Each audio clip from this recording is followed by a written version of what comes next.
Who are you and what do you do? My name is Ciantre Clark, and I practice magic. And I give people readings utilizing various methodologies like astrology, psychology, things like depth psychology, MBTI, various things of that nature. And I'm a researcher. I practice traditional Chinese medicine, Qigong, various other Eastern arts, meditation, and, anything that has to do with the meaning of life stuff. All right. And what does magic mean to you? Hmm. Well,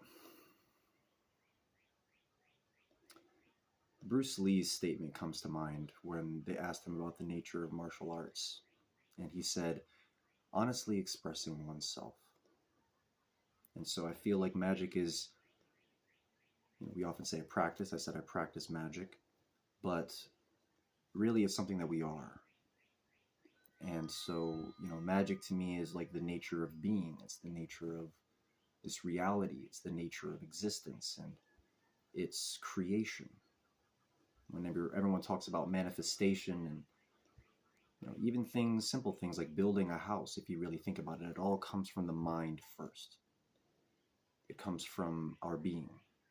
So magic is that which we are, and it's the act of creating everything that it is that we want, and it's also the art of shaping and forging ourselves. Hmm. I really like that. Hmm.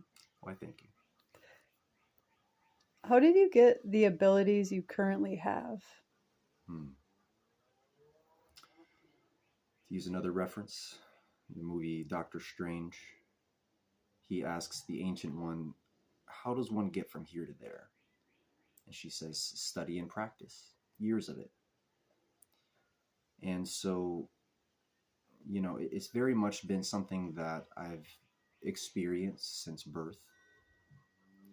And something that I have been aware of is around me. And then there's levels of awareness as that's increased, and then integrating the inner world with the outer world, kind of going from doing magic in dreams and in the spirit world to seeing things echo out in causality in the external world. But I feel like one of the main keys in it is intention. Intention.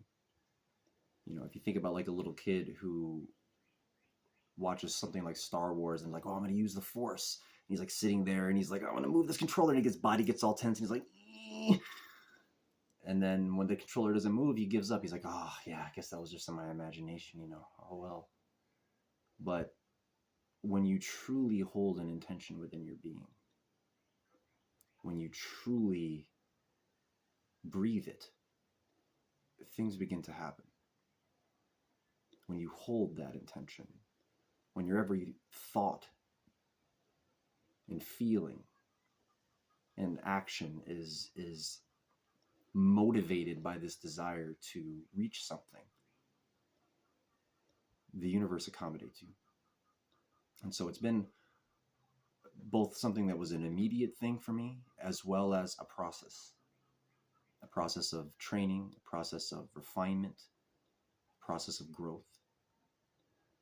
And so I think that for me, it's been consistency, and as I like to say, consistency. I see. Yeah. Hmm. What traditions, spiritual texts have you studied and learned from thus far that have really impacted you? Well, I study everything. Study everything. Magic is everything.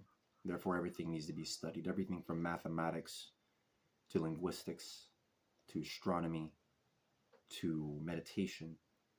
But with that said, the East has had a tremendous impact upon me. So I think some of my earliest teachers were the Japanese. um, a lot of anime that I grew up watching has very profound lessons within it, instructions. In terms of like religions and traditions and things of that nature, Taoism is a personal favorite. Um, but I've learned from everything. So Buddhism, the Native American cultures like the Dene, or what people colloquially call the Navajo, the Hopi, the Australian Aborigines, shamans from all over the world, which shaman is a Siberian term specifically, but the medicine men and women, what they call in South America, curanderas. I learned from everyone. And honestly, if you want a good teacher for magic, spend some time with your children. Oftentimes, they will enlighten you and those around them because their eyes are unclouded by false presuppositions. Hmm. That's so true. Hmm. What would you say your motivations for choosing this path are?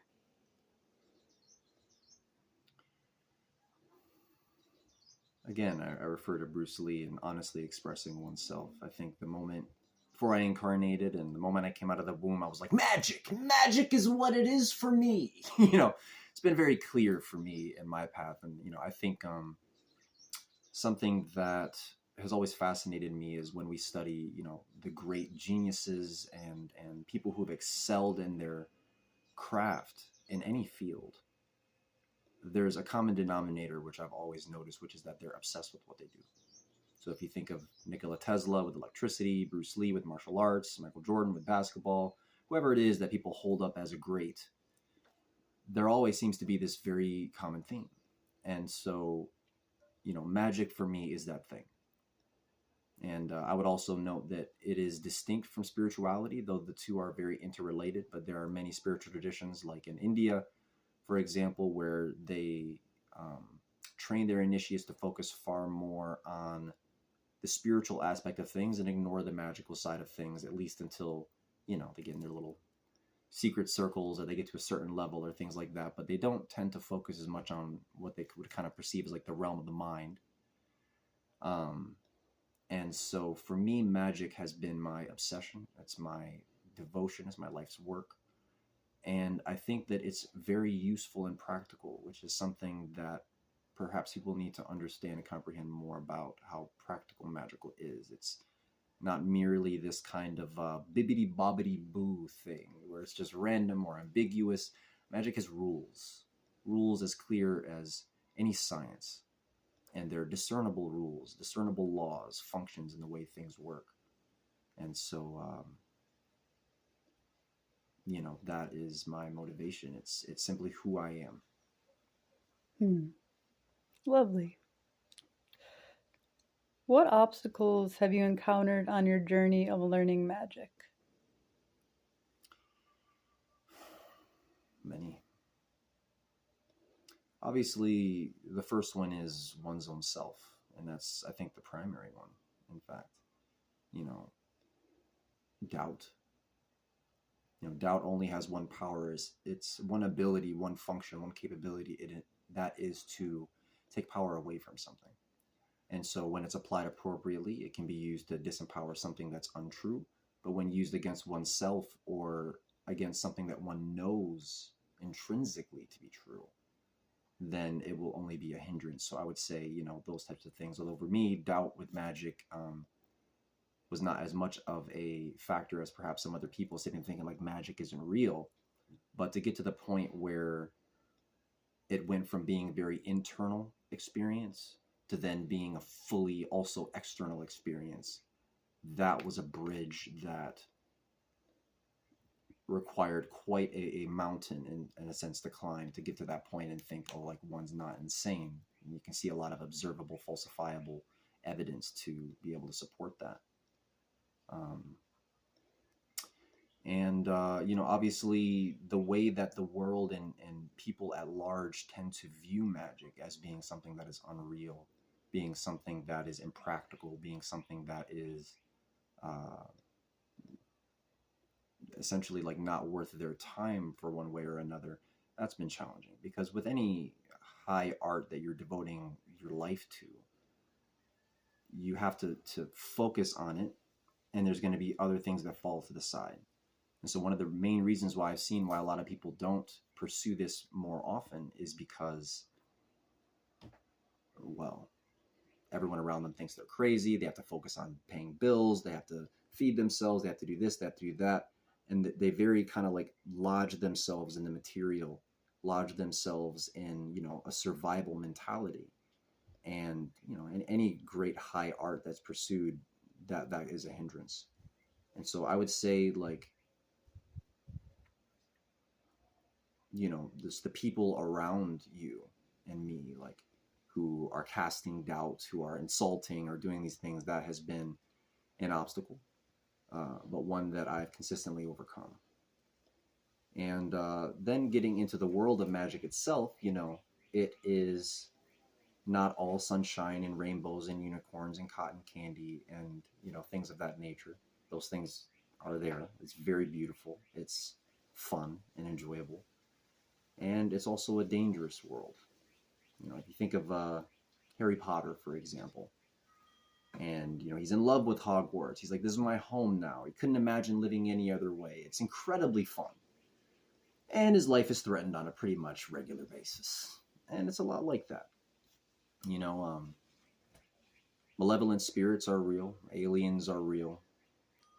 It's about, the things that lie at the core of our various mythologies, although events and perspectives and certain eschatological views and things of that nature may not be correct. A lot of the essence of it is real.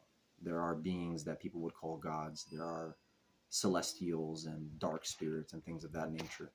So it's a very real obstacle, and something that, I've encountered both within my own work and with meeting other people who are on this path, is the kind of assault that can happen on a person when they reach certain levels of consciousness, certain stages.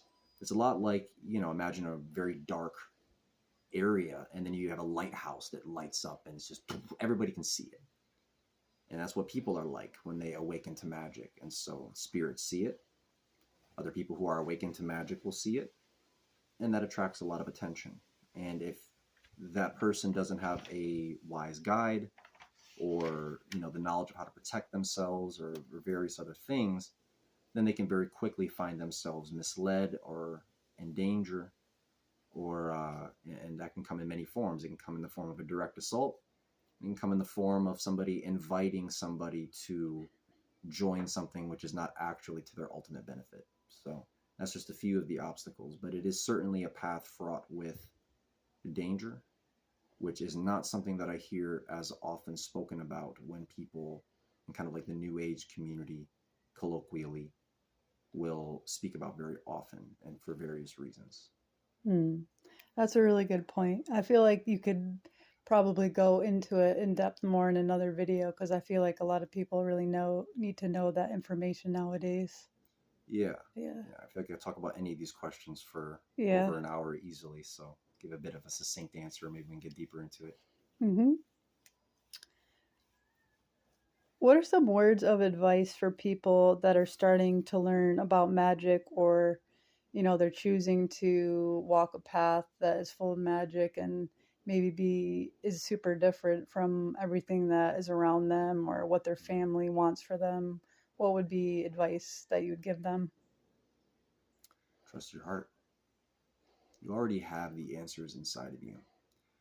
If you're watching this video in the first place and you're on a channel like this and you're someone who's interested in magic and you've been studying it, honestly, even people who are really into things like Dungeons and Dragons and Magic the Gathering and, video games full of magic and Harry Potter and things like that, it's a calling. It's a calling. There's a reason why you feel so excited when you watch these things. When you experience these things, you're looking to experience it for real. And, the modern society, through many psyops and other methods, has attempted to convince people that magic isn't real. Because the people trying to do that convincing are using magic. And of course, if they're the ones who have magic and everyone else doesn't have magic, they have advantage. And so, my advice is to trust yourself, to use your intuition, to remember the inherent knowledge that lives within your being. and to follow that. Hmm. And I would also say, again, consistency, consistency, consistency. Hmm. It's really, truly key. Habit is one of the most powerful forces in the world, as well as will and intention. And so when you combine all of these things, when every scattered intention and thought and things like that in the mind is focused upon a singular goal, that's when you're at your most powerful. And so I think it's very important to contemplate what that goal is for you, and to also know that this is deeper than any physical ocean. Hmm. And so there are degrees to which each person feels capable and willing and safe and comfortable to delve to, like to explore. And so I think having some idea, preferably a very clear idea of what it actually is you're looking for, is very, very key. Like, do you just want to be able to manifest nice situations for yourself, or to be able to heal some people? Or do you want to know the secrets of the universe? Because depending on the answer to that question, you can end up being in the shallow end of a swimming pool and having a great little fun time, or diving into the Mariana Trench. Hmm. Yeah, that makes a lot of sense. Hmm. So, what is your diet like? Hmm. Well, in many ways, I'd say it's unconventional for most of what I think the modern spiritual community advertises. I'm not vegetarian, I'm not vegan. I eat a lot of meat. I do take great care in determining like the source of that meat. Living in Hawaii is an advantage in that regard. And it's very challenging to even eat meat nowadays with as much poison as they are attempting to put in that. And there's a reason why these dark magic practitioners are targeting meat so much, why they're targeting eggs and fish Mm-hmm. and the cows and all these different things. Is because Yeah. meat makes you powerful. And so I do recall, there was a period where I went about 2 years being vegetarian. And before that period, if I ate some meat and I was like spirit traveling, I would kind of like come back down into my body. It'd be hard to do certain things. So I have had experiences which um, sort of like relate to or parallel what a lot of these people in the New Age community are talking about. But I then learned simply how to hold and move my energy in a particular way to where that's literally not only an issue, but I'm far more powerful when I eat meat than when I don't. And another thing is studying traditional Chinese medicine, adaptogenic herbs, things like reishi mushroom, lion's mane mushroom, um, hu xiao wu, ginseng. There's many, many different substances which increase one's spiritual energy and super nutrifying the body with things like goji berries, gochiju, and cacao, and spirulina, and chlorella, and things that have like honey and bee bread and propolis, things that have super amounts of nutrients in it, lots of eggs. So if they have like foods that have complete proteins, foods that have all of the amino acids, everything necessary for life. So like if somebody's stranded on a deserted island, they can survive if they just eat coconuts. It might not be the ideal state for them, but they won't die. And so if you take a bunch of foods that do that, like spirulina, honey, coconut, and you're mixing these things together and you're eating them on a regular basis, you're super nutrifying the body. And so you want to make sure that your body not only has the nutrients that it needs to function, but an abundance of resources that then you can use to properly conduct magical activities is extremely important. You need the energy. Hmm. Okay. And so you mentioned Hawaii. Why did you move to Hawaii? What was your thought process behind that? Mana. Mana is the answer to that question. Um, Living in the city, it functions very much like alcohol does when one makes a tincture. So if you have a plant and you put it in a solution of alcohol, it will pull out the spiritual energy and the mana out of that plant and infuse it into the liquid. And so when the area that you're living in has less mana, less life energy, ether, prana, chi, ki, many names for it all over the world, when it has less than the requirements of the population, then it will begin to siphon it from the population. And so you need to live in an environment that has a huge amount of mana, and the amount of people there is less than the amount of mana than the area has. And then it will flow to you. You'll have more mana, you'll have more energy, more etheric power. And so I moved here for that reason. I moved here to be closer to nature, to live in housing situations where they're not insulated. It's not built on concrete floors, where I can still connect to the earth, and where the level of consciousness of the individuals who are living here is higher. Now, granted,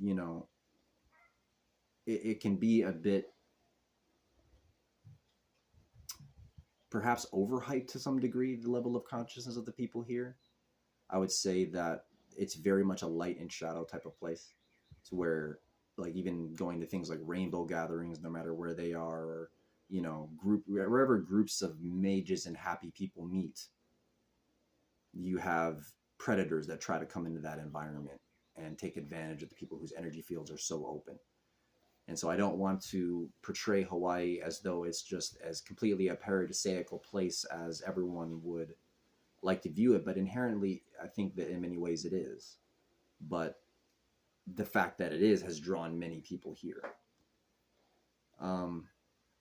But still, the consciousness level is much higher, especially when it comes to things like farming and natural food and being close to the land. And many people come here with the intention of kind of like returning to a more sacred way of living, but they also bring a lot of these like mainland city-like ideas and practices and ways of being and ways of building things with them for the sake of convenience that oftentimes gets in the way of what their actual stated intention is. So, but to sum that up, I came here to meditate, and I came here to connect with the ether, with mana, and with nature. And it's the perfect place in many ways to do that when it comes to the United States. It's one of the best places to do that within the United States, even though Hawaii isn't really legally part of the United States when you kind of get into that. So, Cool. And I notice you're wearing a bracelet on your wrist. What kind of stone is that? that's rose quartz. So crystals are extremely important. There's a lot of people that have varying views on that. I've listened to Vedic astrologers who are like, crystals are not going to change a dang thing. And I've listened to people that, think that as long as they have it somewhere in their house on a shelf or whatever, if they're just wearing it, then that will give them every single benefit that is written about pertaining to that thing. And so, crystals are very powerful.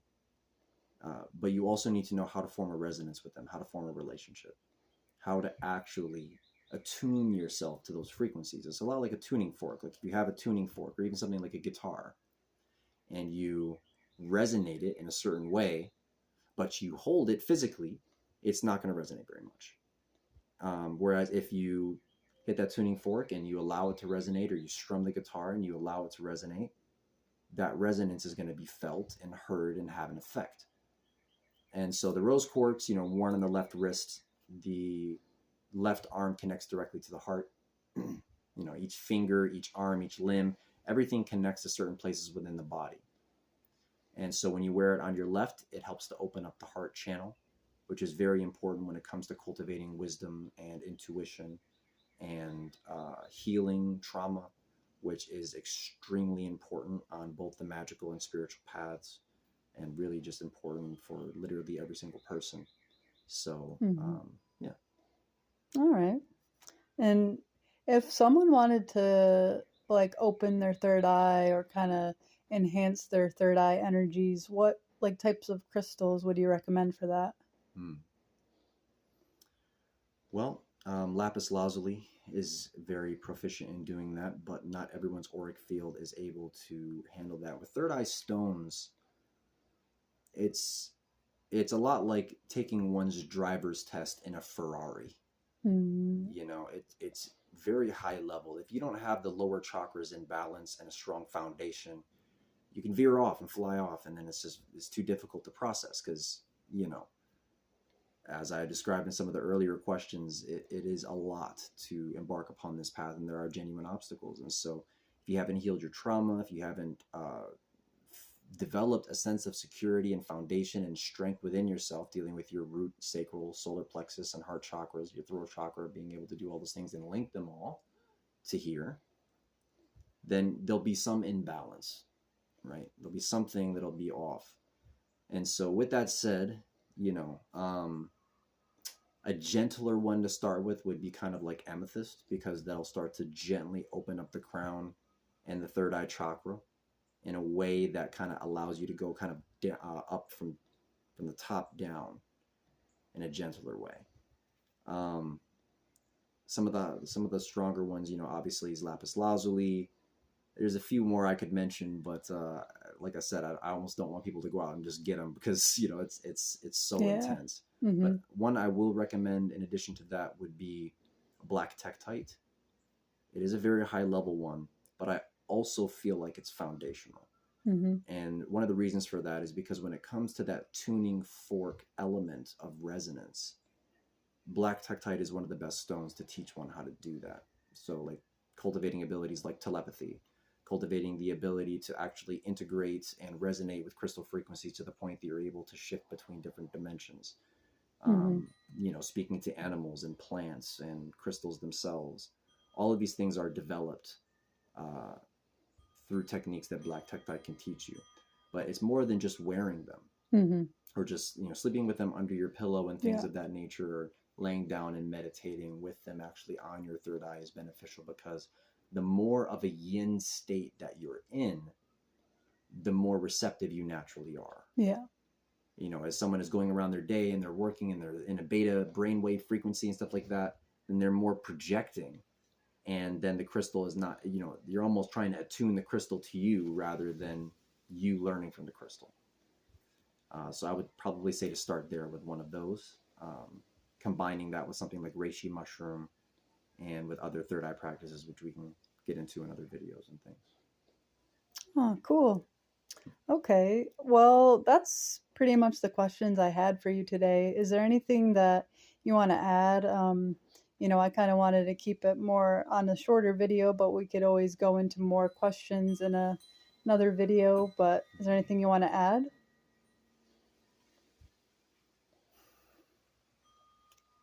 Faith, trust, magic, and a happy thought.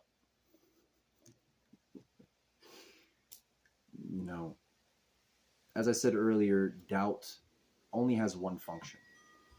It can take power away from something. Belief only has one function. It can only give power to something. That both principles can be appropriately or unappropriately or inappropriately applied.